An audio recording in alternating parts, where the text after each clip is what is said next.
কেবল হাড় সর্বস্ব শরীর আর রক্তশূন্য চোখ।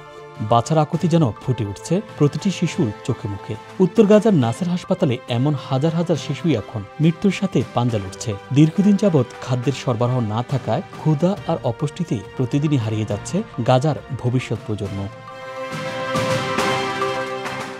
হাসপাতালের বিছানা জুড়ে সারিবদ্ধভাবে শুয়ে আছে অপুষ্টিতে ভোগা শিশুরা, যাদের বেশিরভাগই নিজের পায়ে হাঁটতে পারে না। নিঃশ্বাস নিতে ব্যবহার করতে হচ্ছে অক্সিজেন সাপোর্ট। প্রতিদিনই গড়ে 10 জন নতুন শিশুকে ভর্তি নিচ্ছে হাসপাতালটি।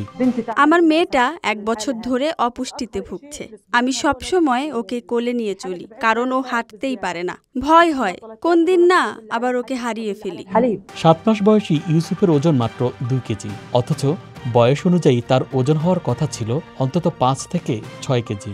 গতকালই ছেলেকে নিয়ে হাসপাতালে ছুটে আসেন মা নাজিয়া। গতকাল ওর মুখ হলুদ হয়ে গিয়েছিল, সাথে সাথেই হাসপাতালে নিয়ে এসেছি। 7 মাস বয়স, অথচ মাত্র 2 কেজি ওজন।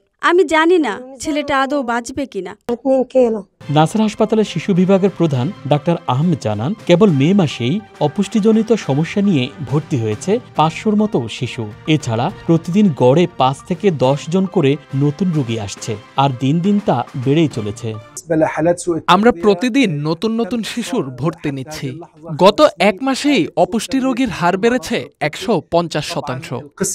জাতিসংঘের শিশু বিষয়ক সংস্থা ইউনিসেফের তথ্য মতে শুধু মে মাসে গাজায় অপুষ্টিজনিত কারণে হাসপাতালে ভর্তি হয়েছে 6 মাস থেকে 5 বছর বয়সী অন্তত 5119 জন শিশু। বছরের শুরু থেকে মে পর্যন্ত এই সংখ্যা পৌঁছেছে 16,736 জনে। এই বিপর্যয়ের পেছনে রয়েছে একের পর এক যুদ্ধ, সীমান্তে কঠোর অবরোধ আর ত্রাণ সামগ্রী প্রবেশে লাগাতার বাধা, যার চূড়ান্ত মূল্য দিচ্ছে গাজার সবচেয়ে অসহায় শিশুরা। Dhaka express desk report.